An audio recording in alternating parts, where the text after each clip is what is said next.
전북대학교 사업과에 있는 윤상원이라고 합니다. 시베리아 항일 독립투쟁사, 우리가 일반적으로는 시베리아 이렇게 얘기를 하는데, 정확하게 시베리아는 우랄 산맥에서 넓은 러시아 땅 우랄 산맥에서 이 바이칼 호수까지가 시베리아입니다. 물론 이제 러시아에서도 이제 이쪽 전체를 다 그냥 자기들 유럽, 러시아 빼놓고는 다 시베리아라고 치부하는 그런 경향이 있기는 합니다만, 그래도 이쪽을 우랄 산맥 있는 쪽을 서시베리아, 그 다음에 이르쿠츠크 이어 이때를 동시베리아라고 얘기를 합니다. 그리고 이 시베리아를 건너 이쪽, 건너온 러시아에서 러시아 원동, 극동이라고 얘기를 합니다. 그리고 주로 한인들이 거주했던 지역은 그 중에서도 동해면에 있는 연해주 지역에서 주로 활동을 했기 때문에 시베리아 한인 항일 무장투쟁이 아니고 지금 오늘 제가 강의할 것은 정확하게는 러시아 극동 연해주 한인의 항일 무장투쟁이라고 보시면 될 것 같습니다. 처음에 이제 지도를 이렇게 내놓고 해드린 이유는 그래서 이 지역에 대한 이해가 조금 있어야 하겠다라는 생각입니다. 이 연해주 지역에 대한 그 무장투쟁, 항일 무장투쟁을 공부를 하다 보니까 지금까지 이 중국 간도, 만주 지역 무장투쟁의 연구가 참 반쪽이구나 하는 것을 느꼈습니다. 왜냐하면은 특히 1920년대 초반에 이루어졌던 항일 무장투쟁은 이 연해주와 간도를 한 시야에 놓고 보지 않으면 이해가 잘 되지를 않습니다. 뭐 그렇다고 그 이전 분들이 잘못하신 건 아니고, 그때 이제 냉전 기간에 러시아 자료를 접하기 힘든 그런 이제 환계 속에서 연구를 하셨기 때문에 이제 반쪽만 하셨죠. 그래서 그것의 가장 큰 이제 문제점이 어떤 부분으로 드러나냐면, 저희가 1920년대 초반 그 봉오동 전투, 청산리 전투 연구를 할 때, 그러니까 만주 지역 항일 무장투쟁 얘기를 할 때 개설서나 이런 걸 보면은 만주 지역 항일 무장투쟁인데 일장은 꼭 뭐냐? 일장은 3.1운동입니다. 3.1운동의 영향으로, 3.1운동이 비폭력적인, 비조직적인 투쟁이었기 때문에 그것에 대한 비판과 그것을 반성을 하고, 이 젊은이들이 이런 비폭력 투쟁을 할 수 없다라고 해서 무장투쟁을 하기 위해서 간도로 넘어갔고, 간도에서 독립부대를 만들어서 봉오동 전투, 청산리 전투를 했다라고 설명을 하거든요. 일면 타당합니다. 3.1운동의 영향이 적지 않죠. 굉장히 크죠. 그런데 독립군부대를 만든다라고 하는 것이, 자, 독립군부대 만듭시다 한다고 해서 금방 만들어지는 게 아니지 않습니까? 근데 3.1운동이 일어난 지 불과 1년 만에 그런 대규모 독립군부대들이 만들어지고, 그리고 거기에서 그것을 통해서 봉오동 전투, 청산리 전투와 같은 승리를 이끌어냈다는 것이 잘 납득이 안 됩니다. 즉 3.1운동이 일어나기 전부터 이 북간도와 연해주 쪽에는 무장부대들이, 독립군 부대들이 이미 존재를 했다라고 하는 겁니다. 그것이 3.1운동 때문에 독립군부대를 만들자라고 해서 만들어진 것이 아니고 그 이전부터 존재를 했다는 겁니다. 그리고 그것이 3.1운동을 계기로 해서 폭발적으로 드러나는 활동이 전개되었다라고 보아야 한다라고 하는 것을 알게 됐고, 그러면은 3.1운동이 아닌데 연해주 지역에서 어떻게 무장투쟁이 저렇게 발발을 할 수 있었겠느냐라고 하는 건 바로 그 이전 2년 전에 있었던 1917년에 러시아 혁명과, 그리고 그 러시아 혁명 과정에서 일어난 적군과 백군 간의 내전, 러시아 내전에서 찾아야 한다라고 하는 것을 생각하게 됐습니다. 그래서 이 중국 만주 지역의 독립항일 무장투쟁사를 공부를 하더라도 그 변에는 이 연해주 항일 무장투쟁을 알고 있어야 중국의 그 만주의 항일 무장투쟁을 이해할 수 있다. 그런 의미에서 연해주 항일 무장투쟁을 공부한 것을 굉장히 자랑스럽게 생각하고 있습니다. 그래서 이 이제 러시아 지역, 이 시베리아이고 러시아 극동이라는 것을 좀 이해를 해주시고, 그리고 주로 이 연해주 지역에서 일어난 일들을 말씀을 드리겠다는 겁니다. 러시아에 있는 한인들을 우리가 일반 고려인이라고 부르죠. 당시 자기들은 이제 고려 사람이라고 부르는데요. 벌써 이제 150년이 지났습니다. 그리고 2014년에 방금 이제 황광석 이사님께서 소개해 주신 대로 고려인 이주 150주년 기념 사업을 우리 한국에서도 했었고, 그렇게 150년이 지났습니다. 150년. 1860 해서 고려인, 또 조선이라고 부르기도 하고 고려 사람, 조선 사람 까레이스키. 우리는 일반적으로 까레이스키라고 많이 부르죠. 까레이스키. 예전에 모래시계 때문에 박살이 난 까레이스키라는 드라마 때문에 우리가 이제 까레이스키라고 이렇게 많이 부르는데 정확한 명칭은 까레이스키라고 부르는 게 아니라 까레츠라고 이제 부르는 게 정확한 러시아어라고 합니다. 그래서 구소련 지역에 총 한 50만 명 정도의 고려인들이 살고 있습니다. 러시아와 우즈베키스탄, 카자흐스탄, 키르기스탄 등 중앙아시아, 그리고 뭐 우크라이나에도 있고요. 다 있습니다. 다. 구소련 지역에는 다 있고.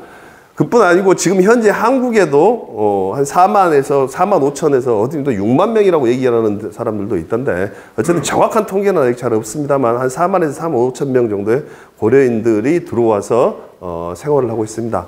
가장 대표적으로는 안산의 떼꼬리라고 하는 곳에 고려인들이 모여 살고 있고요.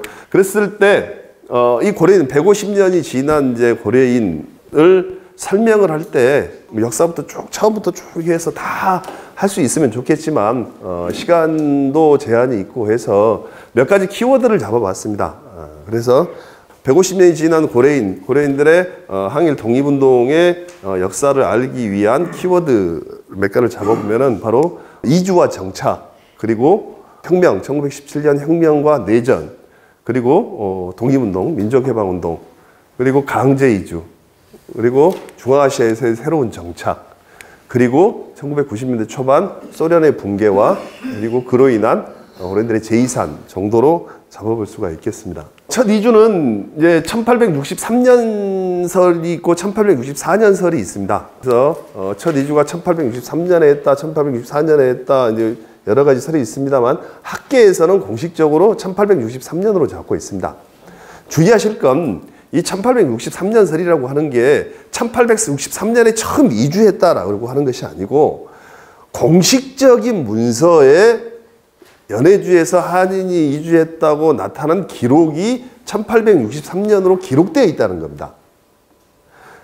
그런 이유는 이게 어떤 부분과도 관련이 있냐면, 근대 들어서 한인들이 이주한 첫 이주가 러시아 지역의 이주라고, 최초의 이주라고 계속 얘기를 합니다. 최초의 이주 중에 하나. 왜냐하면 1860년 이전이라고, 60년 이전, 1850년대라고 연해주 지역으로 한인들이 이주하지 않았을까? 아마 했을 겁니다. 그런데 왜 이런 얘기가 나오냐? 그 이전에 이 연해주 땅은 청나라 땅이었었죠. 청나라 땅이었었고, 청나라는 이 여진족들의 자기들의 출생지가 이 만주 지역이라고 해서 이 만주 지역을 봉금 지역으로 묶어놓습니다. 뭐 가지 말한다고 안 갔던 건 아닐 테고, 하지 말한 일도 많이 하지 않습니까? 근데 하지 말한 일을 하다가 걸리면은 작살을 나는 거죠. 말 그대로. 그래서 많이 갔을 텐데 걸리면은 작살이 나기 때문에 기록에는 남지 않습니다. 아마 간도 지역에도 1840년대, 30년대 많이 갔을 거예요. 가서 계절 노동이라고 해서 봄에 가서 농사 짓고 겨울 되면 그 수확물 가지고 돌아오고 이런 일들이 많이 있었는데 공식적인 기록에는 남지 않습니다. 왜? 법적으로 못 들어가게 있는 곳이기 때문에, 되어 있는 곳이기 때문에. 그러다가 1860년에 베이징 조약, 북경 조약을 통해서 이 연해주 일대가 중국이 러시아에게 할양을 하게 됨으로 인해서 1860년부터 연해주 지역은 봉금이 풀리는 겁니다. 그렇기 때문에 그때 갔었던 한인들이 이 기록에 남게 되는 거죠. 1870년대 초반까지 여전히 간도 지역은 봉금 지역입니다. 그렇기 때문에 간도로 한인들이 많이 이주를 했다고 하더라도 결국은 자료에는 안 남는 겁니다. 그렇기 때문에 자료에 남아있는 것을 가지고 연해주 지역으로, 러시아 지역으로 한인이 최초로 이주했다, 이렇게 얘기를 해버리면 역사적 사실에도 맞지 않는 것일 뿐더러 조선족들이 굉장히 화를 냅니다. 그래서 계속해서 중에 하나, 최초로 이주한 지역 중에 하나라고 그렇게 얘기를 하자고 합니다. 그래서 최초의 이주지는 좀 이따 보실 치시너라고 하는 새로운 땅의 흔적이죠. 치시너라고 하는 곳이고, 우스리스크, 예전에 이제 니콜스크 우스리스크라고 불렸던 곳입니다. 소왕령이라고 하는 거는 북쪽에 하바롭스크를 지나서 아무르강 변에 있었던 블라고슬로벤노에라고 하는 신의 축복이 내려진 마을이라고 하는 주변으로 4만 리에 걸쳐서 이렇게 있다고 해서 우리는 4만 리라고 불렀었던 불라고 슬로베 마을이 개척이 되고 1874년에는 블라디보스토크. 블라디보스톡의 뜻은 뭐냐? 블라지찌라고 하는 러시아어인데 지배하다, 경영하다 이런 뜻입니다. 그리고 보스톡 이것은 동쪽. 그래서 블라디보스톡 하면은 동쪽을 지배하라, 동쪽을 경영하라 라고 해서 지어진 이름입니다. 이 블라디보스톡을 그러면은 우리식으로 풀면은 도시 이름이 뭐가 될까요? 우리식으로 풀면은 안동입니다. 안동. 안동의 안자가 편안한 안자인데 이게 지배한다, 경영한다라는 뜻입니다. 그래서 옛날 여러분들 안동도부, 뭐 안서도부 뭐 이런 얘기 많이 들어보셨잖아요. 그래서 그 안동이 왜 안동이냐? 그게 몽골이 고려를 침략하고 난 다음에 일본을 침략하기 위한 배후 도시로 만든 게 지금의 안동입니다. 그렇기 때문에 안동에서는 뭐가 유명해요? 소주가 유명한 겁니다. 소주라는 것은 몽골인들이 이렇게 하고 다니는 마유주라고 하는 곳에서 나왔다라고 하는 거거든요. 그래서 그 안동이 다시 말하면 블라디보스톡입니다. 안동의 뜻이. 그 안동이라는 이름을 가지고 있던 도시가 또 하나 있었죠. 지금의 단동. 신우주 건너편에 있었던 지금의 단동이 일제시대 때까지 그 이름이 안동이었습니다. 안동. 의미는 다 똑같은 겁니다. 그러니까 동쪽을, 이쪽 동쪽 지역을 경략하고 지배하기 위해서 만든 도시. 그래서 안동, 그리고 블라디보스톡. 그래서 쭉 이렇게 그 첫 이주 이후에 그 연해주에 한인 마을들이 형성이 됩니다. 한인 마을들이 형성이 되는데 크게 세 지역으로 구분을 해볼 수가 있습니다. 여기가 블라디보스톡입니다. 그리고 이쪽 쭉 내려가서 여기가 두만강입니다. 우리가 원래 핫산까지 지금 가게 돼 있는데 핫산까지 갈 수 있을지 없을지는 잘 모르겠습니다. 그리고 처음에 이쪽으로 이주를 했기 때문에 이 지역의 한인 마을들이 가장 많이 만들어집니다. 치시너라고 하는 마을도 그렇고, 그 다음에 안중근이 의병 대장을 했던 연추라고 하는 마을도 그렇고, 이 지역에 있습니다. 이게 이제 남부 우수리주라고 하는 곳입니다.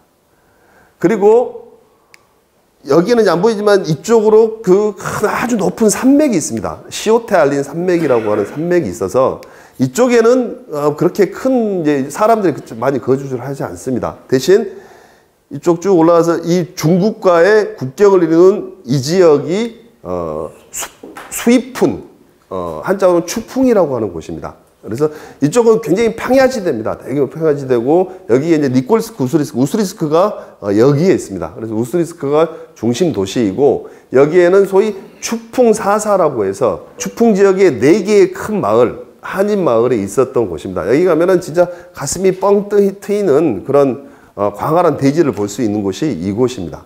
그래서 남부 우수리주와 추풍, 수이푼, 그리고 이 동쪽에 여기 나우드가 있는데 나우드가 위쪽에 이쪽이 이제 수청. 아무래도 시오테알린 산맥이라고 산에서 곧바로 이렇게 그 물이 내려오기 때문에 이쪽에 물이 아주 맑았던 모양입니다. 그래서 물수자에 맑을 청자 써서 수청이라고 부르는, 그쪽에서 수찬이라고 불렀고, 아무래도 이쪽에 산맥지대이기 때문에 여기서 빨치산들이 많이 있었고, 그래서 지금 현재 빨치산스크라고 하는 도시가 있는 이 지역, 크게 이렇게 세 군데의 한인 마을들이 주로 형성이 돼 있었다고 보시면 됩니다. 이걸 뭐 좀 더, 여기가 수이푼, 여기가 남부 우수리주, 여기가 수청 이 지역입니다. 그리고 그 한가운데 블라디보스톡이 있습니다. 한인 마을들이 이렇게 전부 있었다는 당시에 1910년대의 지도인데 잘 안 보이네요. 이곳이 그 최초로 한인들이 이주했다고 하는 치시너라고 하는 곳입니다. 지금은 아무도 살지 않고요. 허벌판으로 그냥 널려져 있는데 가서 보면은 여기서 살았겠다. 마을이 만들어지려면 우리한테는 제일 중요한 게 뭡니까? 마을이 만들어지면 배산임수 아닙니까? 배산임수. 뒤에 산 있고 앞에 개울 흐르고 거기에 널따란 평야 있고 있습니다. 산 있고 앞에 물 흐르고 앞에 널따란 있고 가서 사람들이 살았을 만한 장소입니다. 그래서 이렇게 치시너라고 하는 곳이 있습니다. 이 치시너 한복판에 가면 치시너 아무것도 없는 공터에 이렇게 비석 하나 딸랑 세워져 있습니다. 고려인 이주 140주년 140주년을 기념해서 세워진 고려인 이주 140주년 기념 첫 마을이라고 하는 이정표로서 이것을 세워놨습니다. 여기 보면은 여기 있습니다. 지신어 마을 예터라고 쓰여져 있는데 서태지가 세운 겁니다. 여기에 가수 서태지라고 쓰여져 있습니다. 2004년에 고려인 이주 140주년을 기념해서 세운 건데 마침 그때 서태지가 3집 앨범 발해를 꿈꾸며 라고 하는 노래를 들고 나와서 블라디보스톡에 가서 블라디보스톡 스타디움, 즉 예전 거기가 이제 구개청이라고 옛날 한인들이 있던 곳에 이제 스타디움으로 바뀌었습니다. 그 스타디움에서 공연을 했습니다. 발해를 꿈꾸며. 그래서 그 공연의 수익금으로 만들었습니다. 이 사진이 2006년도에 찍은 사진인데요. 저도 2006년도 이후로 여기를 한 번도 못 가봤습니다. 한때 군사보호지역이라고 해가지고 못 들어가게 했었고요. 한 2, 3년 전에 군사보호지역이 풀렸는데 이게 큰 길가에서 비포장도로에서 한 5, 6km 정도 들어가는 곳인데 지금 그 중간에 그 길을 이 중간에 톡 잘라서 거기가 사유지로 됐다고 해서 못 들어가게 막습니다. 여기는 연추라고 하는 곳입니다. 지금 크라스키노라고 하는 마을로 되어 있고 당시 남우수리주에서 한인들이 살았던 마을 중에 가장 큰 마을 얀치에라고 불렀었고 바로 여기에서 연해주 의병 동의회가 창설이 되고 그 동의회가 연해주 의병을 만듭니다. 그리고 그 연해주 의병이 1908년에 두만강을 건너서 함경도로 진군을 그 국내 진군 작전을 하기 전에 모여서 훈련을 하고 있던 지역입니다. 여기 가서도 거기가 지금은 뭐 예전에 한인 마을이었다는 것을 전혀 알 수가 없습니다. 그걸 알 수 있는 유일한 흔적은 지금은 이것도 뭐 재작년에 갔을 때 없어졌던데 이 우물입니다. 우물 보면은 이게 우리나라식으로 쌓은 우물이라는 것을 알 수가 있습니다. 그리고 지금은 한인 마을이라고 하는 흔적이 하나도 없는데 여기가 옛날에 한인 마을이었다라고 하는 흔적을 알 수 있는 흔적은 가장 좋은 방법은 뭐예요? 연자방아입니다. 1937년에 강제 이주를 나가면서 가지고 있던 거 다 싸가지고 갔는데 그 마을에서 마을 공동으로 사용하던 연자방아는 너무 크니까 못 갖고 갔습니다. 그리고 이 연자방아를 러시아 사람들은 사용을 안 했던 모양이에요. 그래서 들판에 연자방아들이 많이 널려 있습니다. 그래서 이 연자방아가 있는 곳을 보면은 여기에 예전에 한인 마을이 있었구나. 그리고 이 연자방아의 크기에 따라서 여기에는 이 한인 마을의 크기가 어느 정도 되었구나라고 하는 걸 추정을 합니다. 요즘은 이 러시아 사람들도 이게 한국 사람들한테 장사가 된다라는 걸 알아가지고요. 논이나 밭에 이렇게 버려져 있던 것들을 지들이 막 어디 주워다가 씁니다. 그래가지고 그 슬라비앙카에 가면은 좋지 않습니까? 이거 맥주집 앞에 있습니다. 맥주집 앞에서 이렇게 맥주 놓고 마시라고 하고 이 고려인들 독립운동을 이해할 때 크게 좀 이해를 해야 되는 부분인데 바로 원호인과 여호인이라고 하는 겁니다. 원호인들은 귀화한 사람들이고 여호인은 비귀화한 사람들이라고 하는데 정확한 표현은 아닙니다. 정확한 표현은 아니고 여호인 중에도 귀화한 사람들이 있는데 대체적으로 초기에 이주를 한 사람들은 거기가 그 인구가 없었기 때문에 러시아에서 땅을 줍니다. 귀화하면 땅을 줘서 러시아에서 지주가 된 사람들입니다. 그리고 뒤늦게 간 사람들은 귀화를 해도 땅을 못 받습니다. 땅을 못 받은 사람들은 연해주에서 러시아 지주나 아니면은 귀화해서 지주가 됐었던 한인 지주들의 소작을 하거나 아니면 노동을 해야 되는 그런 처지에 처합니다. 그래서 그런 사람들을 여호인이라고 부릅니다. 러시아 혁명이 일어나기 전에 이렇게 크게 원호인촌이라고 남칠사, 북사사, 여기서 남은 아까 말했던 남부 우수리주의 큰 7개 마을, 그래서 뭐 포세트, 연추, 치시너, 뭐 아지미, 시지미, 뭐 강화제, 참모 이렇게 있고요. 그다음에 북사사, 아까 추풍사사라고 불렀던 그것이 뭐 부칠로프카, 꼬르소코프카, 시넬코보, 크로노프카 뭐 이렇게 돼 있습니다. 그리고 수찬주역에도 이제 니콜라이프스크라고 하는 신영동이라고 하는 마을이 있었고 여기에는 그 발해 성터가 큰 성터가 한 군데 있습니다. 그리고 아무르주에는 아까 말했던 블라고슬라 분노에 이렇게 원호인촌이 이것은 큰 평야지대에 만들어져 있는 것이 원호인촌, 원호인 마을이고 여호인들 소작을 하는 사람들은 여호인 마을이 따로 있습니다. 그래서 뭐 자피거우라든가 뭐 신길동이라든가 10여 평이라든가 하는 그 마을들은 주로 이제 산골에 이렇게 많이 있습니다. 그래서 지금 그 연해주 한인 마을을 많이 추적을 합니다만 여호인 마을은 거의 찾을 수가 없습니다. 여호인 마을은 거의 찾을 수가 없고 주로 이제 이 원호인 마을들만 지금 현재도 마을이 있기 때문에 예전 여호인 마을은 마을이 없습니다. 마을이 산 속에 있었던 거기 때문에 없습니다. 그리고 이 원호인과 여호인 사이에는 계급 갈등이 굉장히 심했습니다. 그래서 서로 통혼도 하지 않고 같이 결혼도 하지 않고 여름철에 이제 고용 노동자들 여호인들입니다. 여호인들이 이 농사를 짓고 있는데 그 원호인이 사람들을 데리고 여호인들 2명을 데리고 지나갔어요. 지나갔더니 나중에 그 원호인 여자가 와가지고 묻기를 지금 사람 하나하고 아제비 둘 가는 거 못 봤냐? 그러니까 원호인은 사람이고 여호인은 아제비 둘 간 거 못 봤냐? 그랬더니 노동자들이 말하고 그건 못 봤고 사람 둘과 개 한 마리 가는 건 봤다. 그래서 이 원호인과 여호인 간의 갈등이 굉장히 심했습니다. 심한 만큼 여호인들의 생활이라고 하는 게 굉장히 힘든 삶을 살고 있었죠. 그래서 주로 소장농이라든가 상주정 고용 금광 노동자 쭉 이렇게 돼 있는데 뭐 이 얘기는 좀 길어서 어떻게 생활했는가 했더니 그 마약 장사, 약담배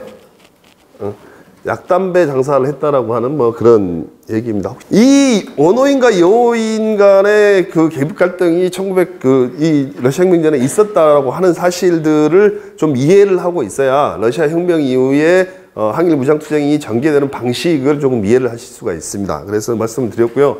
그 당시 고려인들의 모습입니다. 사진들입니다. 이런 움막 주로 여호인들이겠죠. 여호인들 노동자들 그리고 블라디보스톡의 길가에 있었던 고려인 아이들의 모습입니다.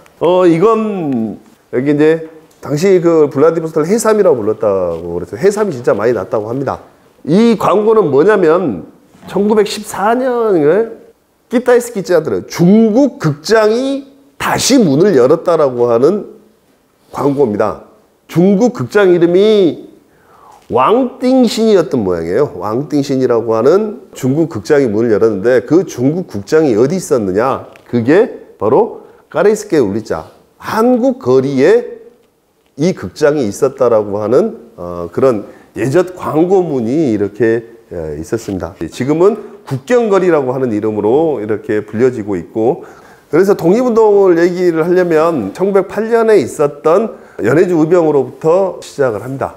1907년에 소위 정미의병이라고 하는 조선에서 해이금 밀사 사건을 통해서 그 고종이 퇴위를 당하고 그리고 정미조약이 체결이 되면서 군대가 해산이 당합니다. 그래서 군대가 해산되면서 일어났던 의병과 이 군인들이 결합을 해서 의병운동에 그걸 우리는 정미의병 또는 후기의병이라고 얘기를 하는데요. 그 이전에 있었던 을미의병, 을사의병, 정기의병, 중기의병과 구분해서 그것은 단순히 의병 운동이 아니고 의병 전쟁이라고 부릅니다. 의병 전쟁이라고 부를 때 전국 각지에서 의병 전쟁이 일어나는데 그중에 이 연해주에서도 의병 전쟁이 일어납니다. 그래서 그걸 연해주 의병이라고 하는데요. 바로 안중근 의사가 그 여순의 재판장에서 재판을 받을 때 나는 대한의군의 참모 중장이다. 그렇기 때문에 나는 개인으로서 이토 히로부미를 암살한 개인적인 우열가가 아니고 대한의군의 참모 중장으로서 일본군과 전투를 하고 있는 전투 도중에 적장을 사살한 군인이다. 그렇기 때문에 나를 포로로서 대우해달라고 요청을 합니다. 그 포로로서 대우해달라고 요청을 할 수 있었던 배경이 바로 이 안중근 의사가 1909년에 이토 히로부미를 격살하러 가기 전에 1908년에 만들어졌었던 연추에서 만들어졌던 동의회, 그 동의회가 창설한 연해주 의병에 우영장을 했었던 그런 이유 때문에 그렇습니다. 의병장이었던 전재익이라고 하는 분이 이제 도영장, 총사령관을 하고 그 밑에 다영장을 했던 게 안중근 의사이기 때문에 그렇기 때문에 그 연해주 의병을 대한의군이라고 하고 그래서 도영장, 좌영장 이것은 이제 정근대적인 표현이기 때문에 근대적 표현으로 부대장이죠. 그래서 참모 중장이다라고 이렇게 얘기를 했던 것이 바로 연해주 의병에서 안중근 의사가 활동을 했었던 상황 때문에 그렇습니다. 그 연해주의 그 연추라고 하는 양치해라고 하는 곳에서 한인 마을들이 생성이 됐고 거기에 있었던 그 지역에서 토박이로, 그러니까 그 이전에 와서 많은 불을 쌓고 그 현지인들로부터 굉장히 존경을 받고 있었던 사람인 최재영이라고 하는 사람을 위시해서 간도관리사를 지냈던 이범윤, 그리고 해외금 일사 사건 이후에 연해주에서 의병을 조직하기 위해서 온 이위종, 그리고 안중근 등이 전부 모여서 동의회라고 하는 것을 만듭니다. 그리고 그 동의회에서 연해주 의병 부대를 만들어서 이 연초에서 훈련을 하고 거기에서 이 두만강까지 쭉 내려서 두만강을 건너서 바로 함경도로 가서 함경도에서 영산 전투, 그리고 신화산 전투 등을 통해서 한 2달 정도 거기에서 일본군과 전투를 벌입니다.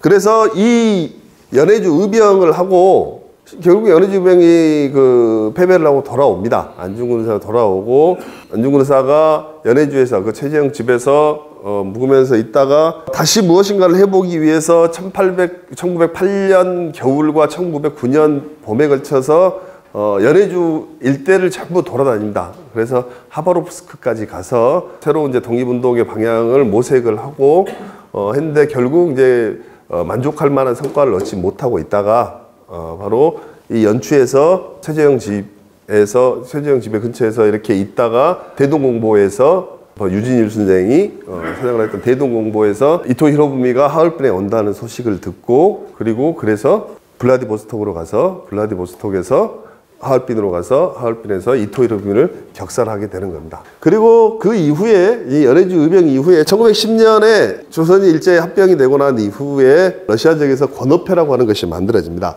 이 권업회는 그 단어 그대로 겉으로 표면적으로 드러나기에는 그 러시아 지역 연해주에 있는 한인들의 실업을 권장하는 그런 단체입니다. 그래서 1911년에 권업회가 조성돼서 목적은 실업을 권장하고 노동을 소개하고 교육을 보급하는 그런 자치기관으로 만들어집니다. 표면기관이고 그 안으로는 연해주 그 지역의 힘을 모아서 독립운동을 하는 기관으로서 만들어집니다. 그래서 이 독립운동 기관은 이 표면기관이 있고 그 표면기관 밑에 내부적으로 비밀 조직이 있습니다. 나중에 한국의 독립운동사, 국내 독립운동사를 해도 마찬가지인데요. 겉으로 드러나는 표면 조직이 있고, 그래서 이 권업회라는 것은 이런 표면기관이고 그 안에 대한광복군 정부라고 하는 1913년에 대한광복군 정부라고 하는 비밀 투쟁기관을 만듭니다. 아까 첫 이주가 1863년이라는 설이 있고 1864년이라는 설이 있다고 했습니다. 학계에서는 지금 나온 그 공식적인 문서가 1863년 문서가 있어서 1863년 첫 이주로 잡고 있는데, 당시 그때 사람들은 1864년을 기점으로 잡았던 것 같습니다. 그래서 1914년에 러시아로 이주한 지 노령 이주 50주년 기념식을 계획을 합니다. 그래서 50주년 기념위원회를 만들고 50주년 기념을 하려고 계획을 막 합니다. 그것은 목적은 50주년을 기념해서, 그래서 기념비도 이주 기념비도 세우고 하는데, 그것은 우리 민족의 아령 이주한 50년 기념대회를 장차개하고 그 시기를 이용하여 군자금을 수취하기로 하여, 바로 이것은 권업회와 그리고 권업회의 연대에 있는 대한광복군 정부와 이런 그 관계를 해서 이 50주년 기념 사업은 단순하게 이주만을 기념하는 것이 아니고 그 이주를 기념해서 대규모 이런 무장투쟁을 준비하는 시도로서 읽혀집니다. 그렇게 해서 50주년 기념을 하려고 하고 기념위원회도 다 만들었는데 바로 1914년 8월에 1차 세계대전이 발발을 하게 되는 거죠. 그리고 1차 세계대전이 발발을 하면서 러시아의 계엄령이 내려지고, 1차 세계대전에서 러시아와 일본은 같은 연합국의 일원으로서 참가를 하게 됨으로 인해서 이후에 연해주에서 한인들의 민족운동은 굉장히 탄압을 받게 됩니다.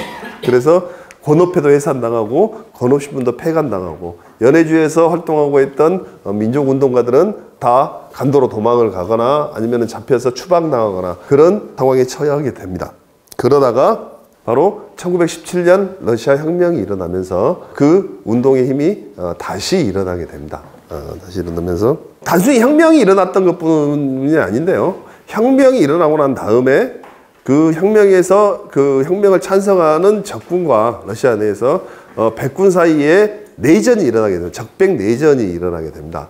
처음에 그 혁명이 일어나고 내전이 일어났을 때는 연해주 그리고 다른 지역, 러시아의 다른 지역에 살던 조선인들도 적군편을 들여야 할지 백군편을 들여야 될지 애매합니다. 그래서 계급상으로만 본다면 아까 말했던 원호인들은 어디요? 백군편을 들겠죠. 그리고 여호인들은 적군편을 들고 처음에는 그런 식으로 막 진행이 됩니다. 그래서 그들의 전체 그 한인들의 기관이라고 하는 대한국민회의 그 전에 만들던 전로 한족회 중앙총회라고 하고 나중에 대한국민회라고 바뀐데도 갈팡질팡합니다. 어디를 갈지 모르는 그런 사건이 벌어지다가 이 내전에 이 한인들이 백군에도 가담하고 적군에도 가담하고 이렇게 합니다. 그러다가 결정적으로 이 내전에 일본군이 가담을 하게 되면서 한인들의 자세는 명확하게 정해지게 됩니다. 그 러시아에서는 제국주의 간섭군이라고 그럽니다. 제국주의 간섭군으로 일본군이 시베리아 출병을 하면서 여기에서 백군을 지원하는 게 명확해지니까 이 지역에 있던 예전에 백군과 적군 사이에서 갈팡질팡하던 한인 민족운동가들의 길은 명확하게 정해지고 마는 겁니다. 그래서 바로 그 이후로 일본군이 시베리아에 출병하고 난 이후로 이 연해주 지역에서 일어났던 한인들은 다 소비에트 적군에 직접 들어가서 일본군에 맞서 싸우든가 아니면 한인들끼리 빨치산 부대를 조직해서 싸우든가 하면서 적군 편에 서서 바로 내전에 개입을 해서 하게 되는 겁니다. 이게 이제 일본군이 시베리아에 군대를 이끌고 출병하는 모습이고요. 이렇게 일본 군대입니다. 일본 군대고 일본 군대의 모습이고요. 도열한. 이건 소위 4월 참변이라고 해서 그 이듬해 일본군이 연해주와 있는 러시아 군들을 총 공격을 해서 학살을 했던 그 학살의 현장의 모습입니다. 이 당시에 아까 우리가 안중근을 도와서 연해주병을 조직했던 최재형 선생도 바로 이때 일본군에게 잡혀서 사살을 당해서 수국을 하시는 그런 이때 4월 참변 당시에 이렇게 일본군에 의해서 방어하는 모습, 일본군이 전투를 하고 있는 겁니다. 일본군의 모습이고요. 그러자 이제 연해주에 있던 한인들의 방향은 명확하게 정해집니다. 그러면서 1918년 4월 28일 이게 이제 러시아 혁명 이전의 러시아역입니다. 이게 이제 서력과는 13일의 차이가 나는데요. 그래서 4월 28일이라고 그러고 지금 우리나라 달력으로 5월 11일입니다. 최초의 한인사회주의 정당인 한인사회당이 창립이 되고 당의장에 바로 이동희 선생이 의장이 되고 그리고 이분이 바로 계속 얘기하는 김알렉산드라 페트로브나라고 하는 한인 여성 혁명가입니다. 그래서 한인사회당에서 내전이 일어나니까 한인사회당 적의군이라고 하는 것을 만듭니다. 그래서 이 한인사회당 적의군이 한 120명, 100여 명 규모로 만들어졌다가 남쪽에서 올라오는 백군 그리고 일본군과 맞서서 전투를 벌이고 완전히 이제 패배를 해서 그 해산이 되고 맙니다. 절반 정도는 전사를 하고 절반 정도는 이제 뿔뿔이 흩어지는데 바로 이 한인사회당 적의군이 그 이후에 연해주 일대에서 만들어지는 한인 빨치산 부대들의 원조격이 되는 겁니다. 원조가 돼서 이 한인사회당 적의군은 한 2달 정도 있고 결국 이제 내전에서 고려군은 반수 이상이 전사했고 한인사회당은 뿔뿔이 도망가게 됐고 김 알렉산드라는 백파에게 총살을 당하고 이렇게 됐는데 그 이후에 이 한인사회당 적의군 이후에 연해주에서 각지에서 한인 빨치산 부대들이 만들어지게 됩니다. 그렇게 만들어진 한인 빨치산 부대가 이런 부대들입니다. 이 부대가 수찬군대라고 하는 것이고 1차 세계대전에 러시아군으로 참전을 했다가 돌아와서 이 한인 빨치산 부대를 조직했던 한창걸이라고 하는 이 빨치산 부대, 수찬 부대의 사령관입니다. 그리고 이분은 일본 육사 출신의 김경천 장군입니다. 김경천은 3.1운동 이후 일본 육사의 대위로 봉직을 하고 있다가 3.1운동 이후에 일본군을 탈출해서 만주로 망명을 하게 되고 그 이후에 만주를 거쳐서 연해주에 가서 이 연해주 내전 시기에 한인 빨치산들을 이끌고 이 내전에 참가했던 그런 분입니다. 이게 바로 이 김경천 장군이 말을 타고 가는 백마를 타고 항상 다녔다고 하는데 그 모습입니다. 이건 시코토보라고 하는 지역에 있던 한인 빨치산들의 한인 부대들의 모습입니다. 이건 1921년이니까 1918년부터 1922년까지 일본군과 백군의 공격이 강해지면 산속으로 들어가거나 아니면 중국으로 넘어가서 중국 활동을 하고, 빨치산들의 힘이 좀 거세지면은 다시 내려와서 연해주에서 활동을 하고, 이러면서 수많은 활동가들이 활동을 하게 됩니다. 그 중에서 제일 유명한 전투가 이만 전투라고 하는 건데요. 1921년 12월 달에 완충지대 이만이라고 하는 곳이 블라디보스톡에서 하바롭스크 가는 중간 정도에 있는 이제 시베리아 철도의 역인데요. 지금은 이제 달리에레첸스크라고 하는 도시입니다. 근데 그 이만에 한인 부대가 있었어요. 그 한인 부대가 대한의용군이라고 하는 부대가 있었는데, 그 대한의용군에 3개 중대가 있었습니다. 그래서 그 대한의용군의 대장은 이용이라고 하는 분인데, 그 이용은 누구냐면은 이준 열사의 아들입니다. 이준 열사의 아들인 이용이 아버지가 돌아가시고 난 다음에 중국에 망명을 해서 중국에서 사관학교를 나오고 난 다음에 총사령관이 돼서 대한의용군의 총사령관이고요. 여기 있는 한운용이라고 하는 사람, 이분은 이중대 중대장이고, 이 3개의 중대 3중대장이 김홍일 장군 아시죠? 예전 나중에 신민단 당수를 했던 그 김홍일 장군이 바로 이때 이 대한의용군의 3중대 중대장이었습니다. 1중대 중대장은 임표라고 해서 당시 이제 그 독립군 출신, 예전 의병 출신의 이제 고참 그 독립군이 1중대 중대장이고, 중국 사관학교에서 공부를 했었던 한운용과 김홍일이 와서 여기서 2중대와 3중대 중대장으로 활동을 합니다. 그러다가 일본군이 지원하는 백군이 밑에서 막 밀려 올라오니까 퇴각을 합니다. 도망을 가는데 1중대하고 3중대는 먼저 퇴각을 하고 2중대는 남아서 자기 주둔지 청소를 하고 가기로 합니다. 청소를 하고 가는데 그게 연락이 늦어져요. 늦어가지고 이제 막 해서 이만역으로 가서 기차를 타고 갔는데, 이만역에 딱 갔더니 이미 본대, 그 소비에트 적군과 1중대, 3중대는 후방으로 쭉 빠지고 한운용의 2중대만 그 이만역을 지키고 있었던 겁니다. 그때 남쪽에서 이제 그 백군과 일본군들이 이렇게 밀고 올라오고, 본대 그 백군에 맞서서 이 한운용 중대가 전투를 벌입니다. 전투를 벌이는 결과 50명, 뭐 지금 정확하게 숫자가 50명이 49명이라는 데도 있고 51명이라는 데도 있고, 하여튼 50여 명의 한운용 중대 전원이 전사를 합니다. 한 명 살아남습니다. 한 명. 이분이 이제 마춘걸이라고 하는 사람인데 18군데나 몸에 칼을 맞고 창상을 입고 시체 밑에 쓰러져 있다가 결국 나중에 살아남은 이 유일한 생존자를 빼놓고 전부 거기에서 전사를 합니다. 그때 50명이 그 대한민국 이중대원이 그 전사를 하는데, 당시 백군의 피해가 그쪽 기록으로 600명이었다고 합니다.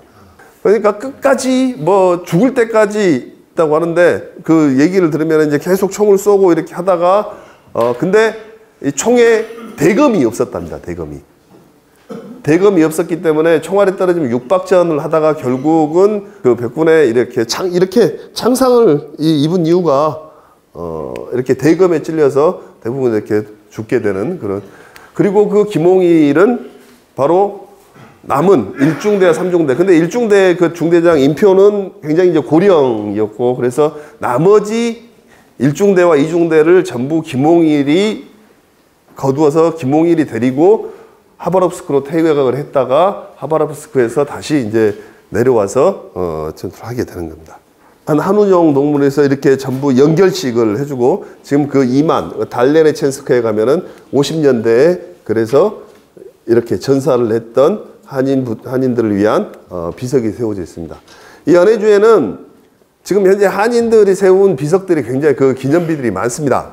우리나라가 소련과 1990년에 소련과 국교를 수립합니다. 그것을 러시아가 그대로 이어받게 되고, 한국에 있는 어느 의사협회에서 이 블라디보스톡 의과대학하고 교류를 하게 됩니다. 블라디보스토크 의과대학하고 교류를 하게 돼서, 그래서 교류를 막 이렇게 하면서, 야, 그럼 우리가 교류를 하는데, 그래도 교류를 하는 거 뭔가 의미 있는 걸 뭐 해야 되지 않겠냐? 뭐가 있을까? 막 이렇게 생각을 하다가, 안중근의 직업이 뭡니까? 독립운동가죠. 근데 안중근 의사 됐습니까? 의사. 그래가지고, 블라디보스토크 의과대학 앞에다가 안중근 의사 기념비를 세웁니다. 정말요. 지나다니는 학생들한테 다 물어본 거예요. 누군지 아냐. 걔들이 어떻게 알아요? 아무도 모릅니다. 막 있다가, 그래도 그것이 그 블라디보스토크 의과대학 그 부총장이 고려인일 때는 그대로 있었어요. 근데 그러다가 이제 부총장이 바뀌었어. 러시아 사람이 왔어. 이 사람이 계속 학교를 왔다 갔다 하면서 바뀌었죠. 저 도대체 뭐야? 그래가지고 이제 밑에 사람 불러다가 물어봤겠죠. 이건 뭐냐? 그랬더니, 뭐, 그때 이렇게 해갖고 세웠습니다. 그랬더니 부총장이, 그 사람 진짜 의사 맞냐? 근데 알아보더니, 아니라던데요? 혁명가라던데요? 그랬더니, 야, 근데 저 사람 왜 여기 비석을 세워놔? 없애! 그래가지고 그 비석을 치워버렸습니다. 잘라가지고. 어느 날 블라디보스토크를 갔더니 비석이 없어요. 어떻게 된 거냐? 그랬더니 막 이리저리 주소 한번 해보고 그랬더니 얘기를 들었더니 그래갖고 없애버렸다는 거예요. 근데 그게 국가에서 세운 건 아니고 그냥 어떤 의사 무슨 대한의사협회라든가 뭐 하여튼 이상한데요. 그래가지고 그런 데서 세운 거지만 그래도 안중근 의사를 기리고 있는 비석인데 그렇게 없어지면 되냐? 그래가지고 이제 이쪽 저쪽을 다니면서 뭐 국가보훈처도 가서 얘기를 하고 독립기념관에서도 얘기를 하고 막 얘기를 했습니다. 얘기를 했더니 들은 척도 안 하더라고요. 그러더니 저만 얘기를 아니고 다른 사람들도 이제 그 사장을 하고 있는 사람이 이리저리 얘기를 했는 모양이죠. 한 2년 정도가 지나고 난 다음에 그게 조선일보에 그 기사가 실립니다. 조선일보에 블라디보스토크 의과대학 앞에 있던 안중근 의사의 기념비가 사라졌는데 행방을 알 수 없다. 며칠 지나지 않아서 국가보훈처에서 전화가 옵니다. 윤 선생, 그거 어디 있는 줄 알아? 그걸 내가 어떻게 알아요? 알아보셔야지. 막 그래가지고 그걸 결국 독립기념관에서 이제 사람이 특파가 돼서 그걸 막 찾았습니다.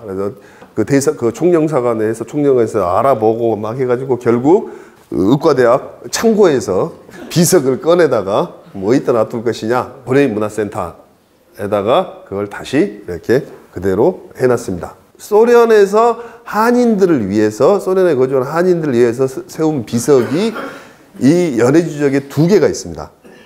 그 2개 중에 하나가 바로 이렇게 지금 보이는 이만전투 기념비라고 해서 지금의 달레네첸스크라고 하는 곳에 있는 기념비입니다.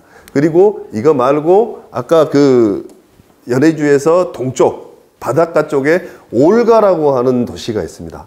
그 올가에서도 올가 전투가 벌어지고 이만 전투하고 비슷한 시기입니다.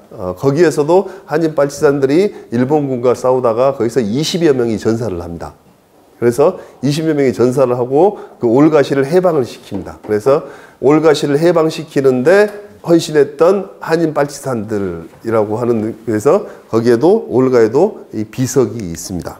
이렇게 해서 당시 연해주의 한인들이 뭐 기록에 따라 정확하진 않습니다. 한 14만 명 정도가 살았다고 하는데 14만 명 정도가 살았다는데 이 시베리아 내전에 적군 측에 가담해서 직간접적으로 빨치산으로 직접 가담을 했던지 아니면은 거기에 뭐 밥을 해주고 뭐 이렇게 했던지, 그래서 직간접적으로 가담한 사람이 한 10,000명 정도 된다고 합니다. 그러니까 10% 가까이가 이 내전에 직간접적으로 가담을 한 겁니다.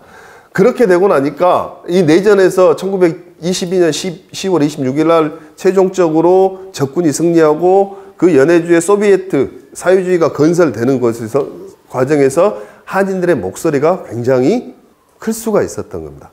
그래서 그 이후에 연해주의 사회주의를 건설하는 데 있어서 한인들이 차지하는 역할, 이 위상이 굉장히 높아집니다.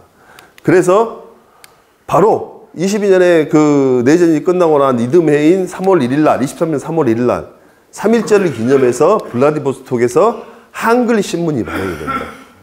그게 바로 선봉이라는 이름으로 한글 신문이 발행이 되고, 이 선봉은 나중에 중앙아시아로 강제 이주되고 난 다음에 레닌 기치라고 하는 이름으로 계속되다가 지금 러시아가 소련이 붕괴하고 난 다음에 거의 카자흐스탄으로 이렇게 독립하고 난 다음에 지금 현재 고려일보라고 하는 이름으로 지금까지 이어져 오고 있는 신문입니다. 그리고 1931년에는 블라디보스톡에 한인들이 만든 한인들의 최초의 대학. 일제시대에 일본은 조선에 대학을 만들지는 않았습니다. 그래서 전문학교만 만들고 있었고, 만들어 놓고, 그래서 20년대에 한인들이 우리 힘으로 대학을 만들어 보자라고 해서 밀립대학 기성운동이라는 걸 했었고, 근데 그것이 결국 이루어지지 못하자 밀립대학 기성운동에 대한 억제책으로 일본에서 경성의 경성제국대학을 만듭니다. 그것이 경성제국대학이 조선에 있는 유일한 대학이었던 거예요. 해방될 때까지. 조선인의 힘으로 만든 건 바로 1931년에 블라디보스톡에 만든 고려사범대학이 최초입니다. 한국 최초의 대학이라고 할 수 있는 블라디보스톡에 고려사범대학이 만들어지고, 그뿐 아니고, 그리고 이제 고려사범대학은 나중에 강제 이주에 크질로르다라는 곳으로 옮겨가서 거기에서 계속해서 고려사범대학을 하고 있다가 물론 1년 만에 문을 닫고 맙니다. 이런 신문사, 그 다음에 대학뿐 아니고 조선인들이 조선어로서 조선의 연극을 할 수 있는 극장을 만듭니다. 그래서 1932년에 블라디보스톡 신안촌에서 원동병강 조선극장, 이 조선극장이라고 하는데, 극장이라고 해서 우리가 영화관 같은 건물이 아니고, 극장은, 여기서 말하는 극장은 극단입니다. 극단. 극장을 소유하고 있는 극단입니다. 이 고려극장이라고, 처음엔 조선극장이라고 이렇게 출발을 해서, 이것도 역시 한국 최초의 해외에서 만들어진 해외 극단이라고 했습니다. 지금 그 크질로르다에서 있다가 나중에 우슈토베라는 곳으로 옮겼다가 다시 알마티로 가서 지금 현재도 알마티의 카자흐스탄 국립 고려극장이라는 이름으로 지금까지 존재하고 있습니다. 여기는 고려극장이라는 이름이지만 거기는 연극도 하고요. 그 다음에 뭐 연주도 하고 하고 영화도 하고 굉장히 많은 걸 하는 국립극장입니다. 고려인들의 전통을 계속 유지하고 있는 극장입니다.